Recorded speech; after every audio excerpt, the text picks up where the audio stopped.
All right, what up YouTube? Welcome back to my Bybit Digital Course, video number 5, understanding the interface and platform of Bybit, how to place trades, limit buy orders, stop losses, take profits. We're gonna do a deep dive into how to actually execute trades, what leverages to use, how to use leverages, how to adjust leverages, everything that involves placing trades on both spot and then one's gonna be on derivatives. Let's dive in, let's get it.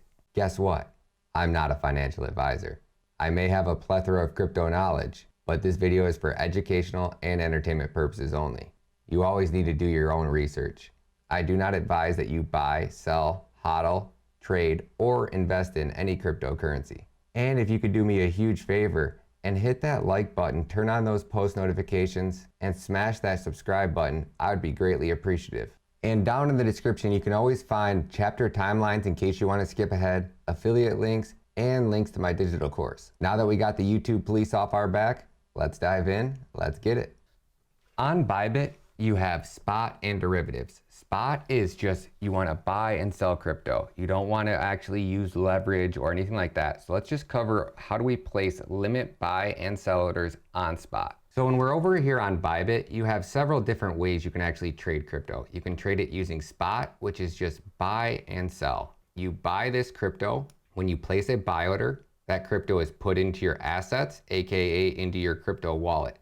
Now on exchanges, they have what are called exchange wallets. So they create a crypto wallet that allows you to store, buy, sell, trade, hold crypto on their exchange in their wallet. But if the exchange gets shut down, they're not actually giving you the keys, the private keys to that wallet. They own all of those and they keep all those locked up. So that's why a lot of times people actually buy, they'll use an exchange like Bybit to buy the asset, and then they take it off the exchange and they send it to their own crypto wallet where they actually own the keys. But if you're just gonna be buying and selling Bitcoin for a couple of weeks or a month, sometimes there's no need to actually send that to a wallet. So a lot of times people wanna trade crypto, they wanna buy Bitcoin, hold it for a couple of weeks, or buy one of these altcoins, hold it for a couple of weeks, wait for the rally to come up, sell it, and take their profits. So that's what we're gonna be focusing on today. Limit buy orders, market buy orders, what's the difference? Let's dive in. The first thing, because we're over here on Bybit testnet, right? So the testnet is their dummy exchange. If you haven't seen my video, which teaches you guys how to set up a Bybit testnet account so you guys can practice trading crypto without risking any of your own money and learning how to use their exchange, definitely check it out. So you have a limit and you have a market buy order. So what a limit order is you're saying, hey,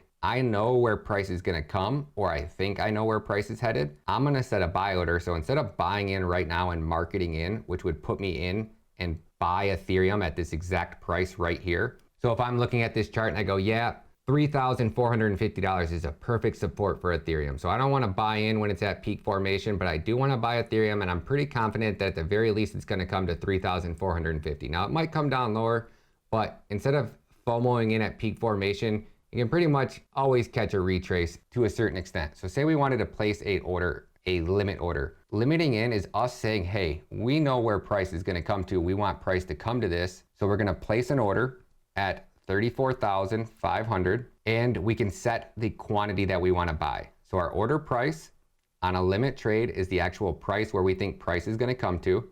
So we have our price set there. And now the quantity just depends. How many Ethereum do we wanna buy? 1, 0.5, 0.25.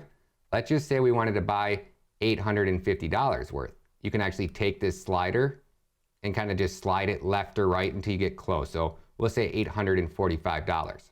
We place buy, and it shows you right here. What's nice about Bybit is before you actually press the buy, they pop up a window and say, hey, guess what? You're trying to place a order price for Ethereum at 3,400. The amount of Ethereum you're going to be able to buy if price comes to that level is going to be this much. And your total value after fees and everything like that is going to be 845.62. And you go ahead and press buy Ethereum, right? And what that does is you can see down here at the bottom is it put a current order, AKA an open order. So it's a limit and market orders are all going to be down here, but you just see just my limit order, right? So that way, right now, if price comes down to this, it's going to buy Ethereum, and then it's going to place it into my assets, which will be my wallet. So then I would own 0.245 Ethereum. Total value would be $845 if it gets hit. Now, if I come over here and I market in, market's saying, hey, I want to buy this price right now. So if I decided I wanted to buy $845 worth of Ethereum, I would just hit buy. Again, it's going to prompt you. and boom. Now you can actually see, if I go over here into my assets folder, I can see now I now have 0.23958 Ethereum, total value $842, $843. Now again, if we just come back over here and we just click on the spot tab, it should take us automatically back here. And what's nice is it's automatically going to open up in the same coin that you were actually looking at originally. So that is how you place market limit buy orders, limit sell orders. Over here, they do a really good breakdown of fees. So when you're actually placing regular trades, not using leverage, Bybit's fees are the exact same as everybody else. 0.1% for a maker and a taker fee. Now, certain exchanges like Bittrex, obviously you're paying quite a bit more, Kraken, but KuCoin and Binance have the same fee structure as far as marketing into trades. Now, Bybit also is giving you 10% off for a bunch of different things. If you sign up for the next 30 days, you get 10% off. But as far as leverage trading goes, now that's where there's a big difference. Over here, when you're leverage trading into trades, Bybit actually pays you to open a trade as a limit trade, where other exchanges, I mean, you're just getting raked over the coals. It's not even funny. So I have a whole video that kind of goes into exchange fees, but just know that as far as spot trading, Bybit is tied for the lowest price as far as all these other exchanges go. And as far as leverage goes, they are one of the only exchanges that actually pays you to actually limit into a trade. And what's nice about Bybit, they don't try to hide it for you, right? Right under Buy ETH, they have spot trading fees. And when you click on it, it opens up this page and they do an extremely in-depth, great job at breaking down what their fees are. I love this exchange, man. So that's how you place buy and sell orders. Now, I wasn't going to go into the derivatives, but I figure I might as well just do it all in one video. So now if we click over here on derivatives, this is where things get a little bit different. So over here, when I'm placing a limit buy order, I can place that with a buy long with stop loss and take profit. So if I want to add a stop loss to a trade, say I want to limit into Bitcoin right now, and I want to place a limit buy order when Bitcoin hits 51,000. I put my order price here, the quantity. So I'm just going to do 0.01 Bitcoin. I'm going to put my take profit at, say, 53,000. And I'm going to put my stop loss at 50,750. So when I place this buy long, right, and I open that trade, it's going to put a limit buy order at 51,000. It's going to buy 0.01 Bitcoin. If price runs up to 53,000, it's going to close out that trade and take the profit. If price drops below 51,000 and hits 50,750, it's going to close out that trade at a loss. And what's really, really nice about Bybit is it shows you last trade price increasing to 53,000 will trigger a market take profit order. Your executed profit will be $20 USDT. Now I could easily adjust my leverage to a higher price point. I could increase more Bitcoin. And then you see it down here. If it hits my stop loss, my accepted loss would be $2.50. So it makes it super cut and dry on exactly how to place trades. Now you can also, if I were to mark it into a leverage trade, for example, I'm going to change my leverage so I don't get wicked out or liquidated right away. We'll just go 10x leverage. So if I were to mark it into a trade and I didn't actually add the stop loss, right? Open long. It's going to take a second to fill. We can now see right here, right? It opened up that long just a second ago. My entry price was 50,600. I have a 10x long and I'm up $50 in a matter of 2 seconds, 16%. Because as soon as I entered that trade, we've seen Bitcoin spike up. Now I can come over here down to the bottom of the screen and I can hit add, take profit as well. So I could say 55,000. It's going to show me right now if Bitcoin goes up to 55,000, I'll make $262 on that trade. Say if I go down to 50,500, what would my loss be? My loss would be $7.23. So I hit confirm and you can see now I have my take profit and stop loss in there. Now they have what also is called a trailing stop. This is based off of percentage, right? So if I hit confirm, now when Bitcoin starts to go up in price, from the time right here when I turn that trailing stop loss on, if Bitcoin starts to run up and goes up, say 10% from its peak high, Once it hits a peak and starts to retrace down, if it retraces from that peak high by more than 5%, it's going to take me out of that trade. And I can look over here and I can say, okay, yep, there's my take profit. So Bitcoin would really have to drop quite a bit. But this works out when, say, price got up to like 54,500. And I'm like, okay, I don't know if it's going to hit that 55,000 price point. So price comes up, hits a peak of 54,000, and price starts to retrace down. Help you guys better explain this, let's switch it to 1%. Because of my charts, I don't have to draw as much. Say price gets up to 54,000. And I'm like, I'm just not sure if it's going to hit that price point or not. And you see it, I just turned it on. And it's because from the time that I entered that trade and price went up, if price pulled back by more than 1%, it was going to take me out of that trade. But since I was using 10x leverage, that trade only needed to move 0.1%. It was going to close that trade out. So let's open up one more trade.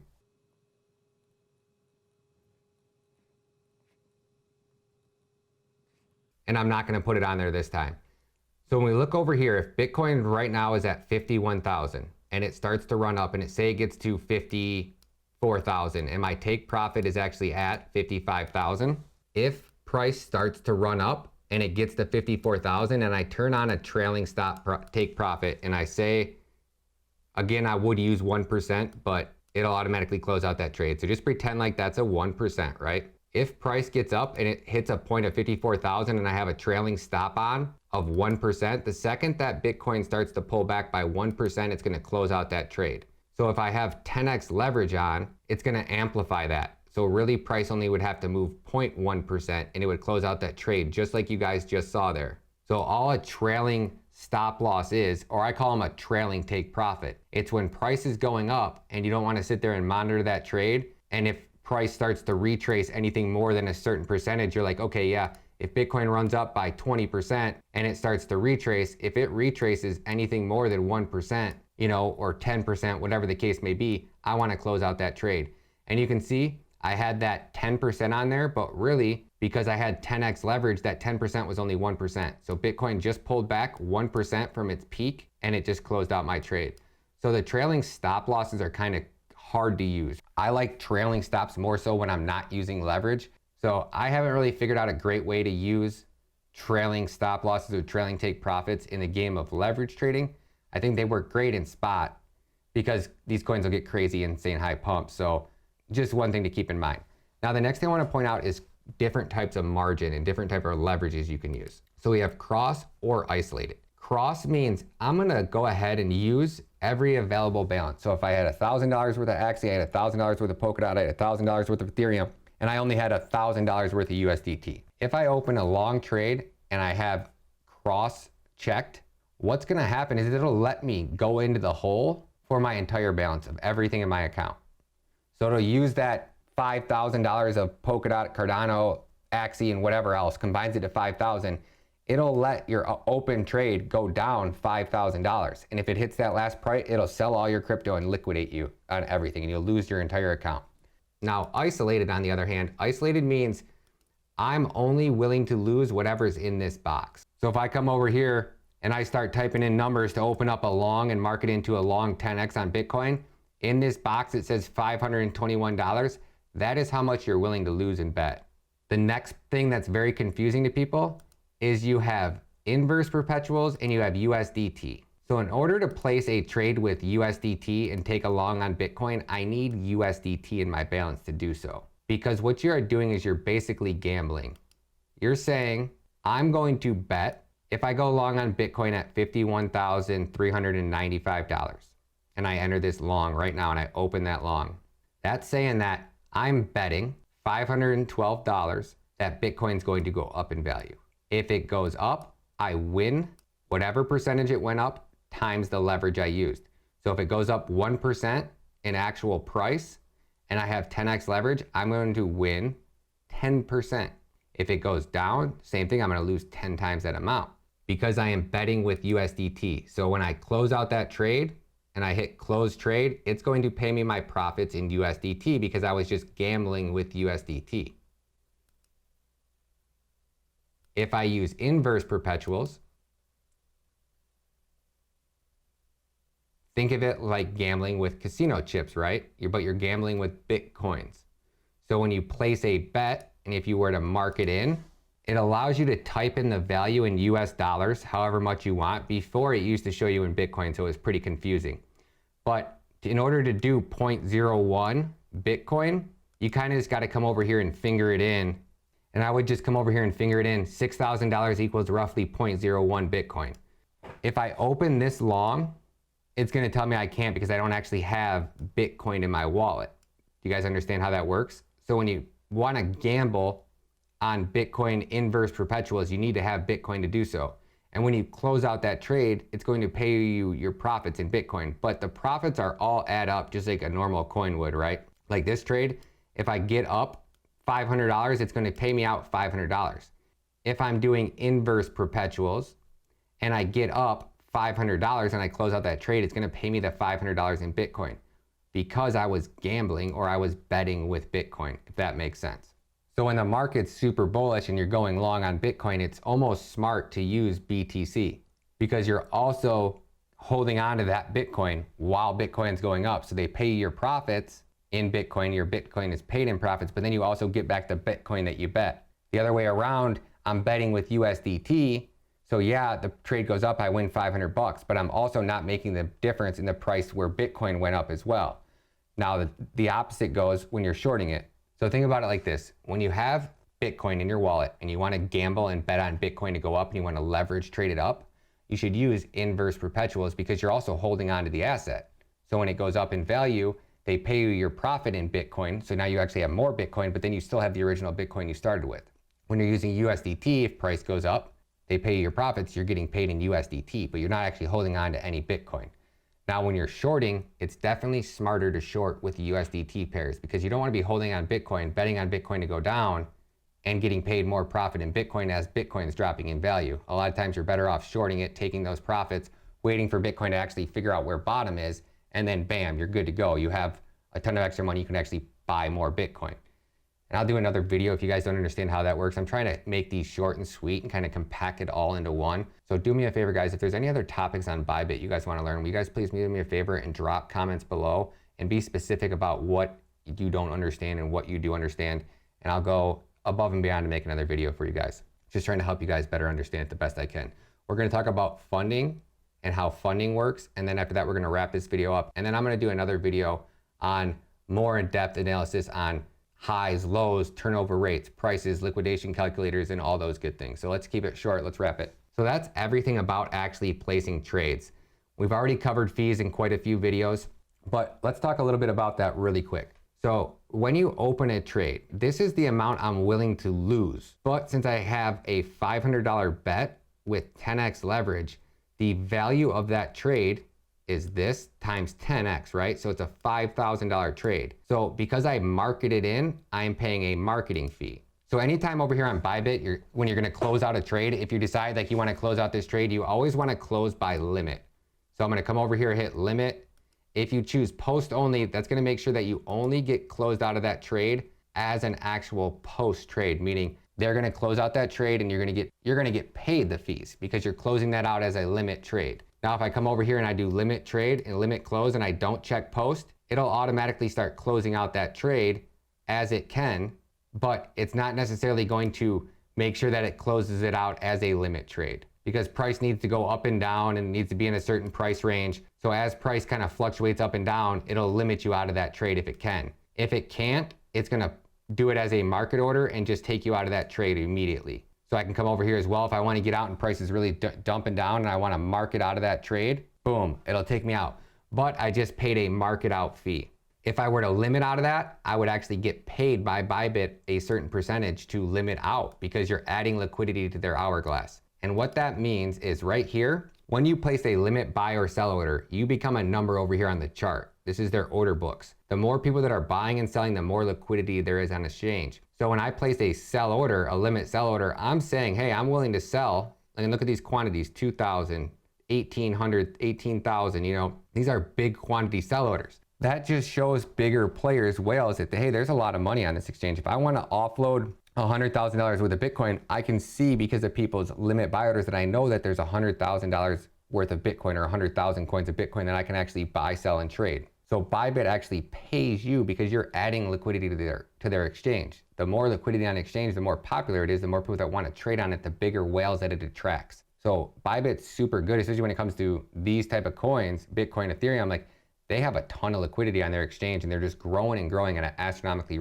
large rate. Needless to say, if I come over here and I mark it in, and we're going to do and again, we're going to use 50x long. Now that we have 50x leverage set up, if I just type in 0.1, I'm looking for $1,000 price point. So I kind of just got to finger it in again, roughly about $1,000. So we're going to open this and we're going to mark it in, right? You can see over here, I have a $969 trade open. Why is that? Why was it not a full 1,000? Because they're automatically going to take out their marketing fee. Right off the bat, they want to make sure that they're actually pulling from your position margin. So every time you pay funding or you pay a fee, it's automatically going to come out of the position you bet. That way Bybit makes sure that they get their cut, whether you get liquidated or they have to pay you profits, whatever, the fees are automatically going to be taken out. So we had a $1,000 trade times what? 50x, right? And you can see over here on the left, it's showing you right here, the open value for that trade is $46,776. So if I come over here and I do the math on it, you can see the math at 0.00075 or whatever will be roughly $30, but they have additional discounts and specials going on right now. So it's hard for me to actually show you guys the exact fee, but that's how it's calculated. You are actually paying fees on this entire thing. That is the open trade cost. And if I were to close it out right now, I'm going to pay that same fee. On top of that, I'm also going to pay a funding rate. So you can see the funding rate is up here at 0.01%, and you pay that fee every 8 hours. So every 8 hours, you pay a 0.01% funding fee if you are long. And how funding is calculated, if you are long, 90% of the time you're paying funding. When you're a short, 90% of the time you're actually getting funding. So what that is basically saying is, over here on this hourglass, when there are more buyers than sellers, the market is bullish. So you're going to be paying funding. When the market is bearish and there's more people selling than buying, the funding rate is going to be the reverse. But I would say probably 90% of the time, the people that are making the funding are the people that are shorting. The 90% of the time, the people that are actually paying funding are longs. So anytime I open a long trade, I assume that I'm going to be paying funding. And what's nice is if you hover over here, even though it shows you right here, you're up $17.29, if you hover over it, it's going to show you what you're actually up minus your fees. And that's your fees if you closed it out right now and you actually limit out. But if you market out of that, don't be surprised when you get charged another $23 because you're marketing out of that trade. So to help you guys better understand that, if you were leverage trading on an exchange like Coinbase, and I don't know about their globals or what they do or what they can do, I try to not use Coinbase every chance I get, but if Coinbase has leverage trading, their fees are going to be the same as every other exchange. I know KuCoin being the shadiest exchange, KuCoin is actually 0.1%, 0.01% or 0.1%, whatever it is, where Bybit is actually 0.075. And if you actually limit in, they are paying you. So on Bybit, when you market in, the marketing fees are less than any other exchange. I think there might be one exchange that's the same as Bybit, but all these other exchanges rob you blind. If you're doing those same open and close those same trades, and you don't even have to be using leverage, if you just open and close $50,000 worth of trades on Coinbase, you would pay $1,000. So I said, okay, what if I was trading on Bybit versus Coinbase for 45 days? I actually was trying to do it for 30, but got busy, turned into 45 days. In 45 days, I saved $3,000. If I would have been opening and closing those same trades on Coinbase, I would have spent an extra $3,000 in fees. So I took that $3,000, didn't matter if I won or lost my trades on Bybit. If I just broke even on my trades, I still would have spent a $3,000. Every 1,000 was 20,000 coins of VeChain because VeChain was right around 5 cents. So I was able to accumulate roughly 60,000 coins of VeChain just for the money I saved on Bybit. How crazy is that, guys? So I have quite a few videos that'll actually dive into those fees, and I'm actually going to do another video specifically on fees just to add it into this digital course to make it better for you guys. But hopefully that helps you guys out. And again, I have Bybit testnet tutorials, and I'm really trying to pack everything and keep these videos super short. So if there's anything that I missed, definitely drop a comment below. And also check out my other Bybit beginner playlist, which has a ton of great content on it as well. So if I didn't cover anything in this digital course, don't forget I have a ton more videos on Bybit already up on YouTube, and everything should be there. And if it's not, drop a comment below and I'll send a link if I have it, or I'll get right on it and make another video for you guys. I love you guys. I appreciate you guys big time. Again, if you guys sign up using my affiliate links, make sure you guys go over to the tab and you guys claim all of your free money. You're going to get free first time sign up bonuses, free first time deposit bonus, free follow them on Twitter. If you trade with a new USDT pair, like they just launched Axie and a few other coins a few weeks ago, when you trade with those new pairs, you get $5. Total to $100 on top of all the other bonuses that they always have, and they're always doing giveaways. If you can KYC, again, you get even more bonuses for KYCing, but it's not a requirement. You don't have to do it. So love you guys. Can't wait to see you guys in the next live stream. Peace.